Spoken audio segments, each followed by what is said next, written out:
सभी को स्वागत नमस्ते जी। मेरा नाम यशिता है और आज मैं आपको एक कहानी सुनाने जा रही हूँ जिसका शीर्षक है मूर्ख शब्द जाति। एक स्थान पर 4 विद्यार्थी रहते थे। वह शिक्षा प्राप्त करने के लिए गुरुकुल में गए थे। वहाँ पे उन्होंने 12 वर्षों तक शिक्षा प्राप्त की और वह संपूर्ण शास्त्रों के ज्ञाता बन गए। और पर वह व्यवहार बुद्धि में एकदम खाली थे। पढ़ाई पूरी होने के बाद वह स्वदेश लौट पड़े। वहाँ उन्हें 2 रास्ते मिले। वह सोचने लग गए कि कौन से रास्ते से जाएं। कुछ निश्चय न कर पाने पर वह वहीं बैठ गए। तभी एक वृद्ध वैश्य बालक की अर्थी दिखी। वहाँ पे बहुत सारे महाजन भी थे। महाजन नाम से किसी एक को याद आया। महाजनों ये न गतः संपत्था, अर्थात जिस मार्ग से महाजन जाए वही रास्ता है। तो वह महाजनों के पीछे पीछे शमशान की ओर चले गए।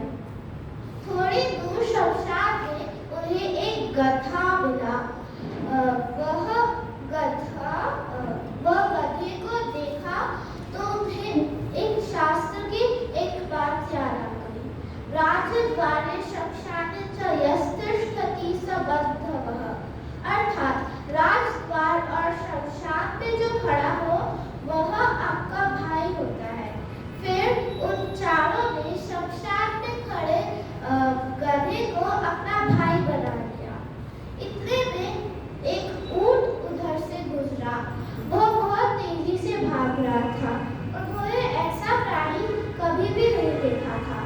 तो फिर तभी में से किसी एक को याद आ गया, धर्मस्य त्वरिता गतिः, अर्थात धर्म की गति बहुत तेज होती है। तो उन्होंने उस तेजी से जाते हुए ऊंट को धर्म बना दिया। तभी किसी एक को शास्त्र की एक बात याद आ गई, इष्टं धर्मेण योजयेत्, अर्थात धर्म को इष्ट से मिला दो। उनकी समझ में इष्ट मतलब गधा था और ऊंट धर्म था। तो उन्होंने खींच खाच कर गधे को ऊंट के गर्दन से बांध दिया। वह गधा एक धोबी का था। जब उसे पता चला तो वह भागते हुए आया। उसे अपनी ओर आते देख वह चारों वहां से भाग गए। थोड़ी दूर पर एक नदी थी। नदी में पलाश का एक पत्ता तैरता हुआ आ रहा था। इसे देख के उनमें से एक को याद आया, आगमिष्यति यत् पत्रं तदस्मात्तर्यष्यति, अर्थात जो पत्ता तैरता हुआ आएगा वही उद्धार करेगा।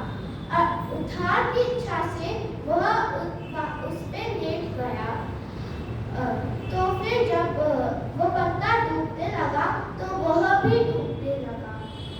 तभी उसके मित्रों को याद आया, सर्वनाशे समुत्पन्ने अर्थं त्यजति पंडितः, अर्थात संपूर्ण का नाश होते हुए देख जो आधे को बचा ले और आधे का त्याग कर दे वही ज्ञानी है। तो फिर उसके मित्र ने उसकी शिखा पकड़कर उसका गर्दन काट ली और फिर उसका जो शरीर था वो पानी में बह गया। अब चारों में से सिर्फ 3 बचे थे। वह चलते चलते एक गांव में पहुंचे। वहां पर उन्हें अलग अलग घरों में ठहराया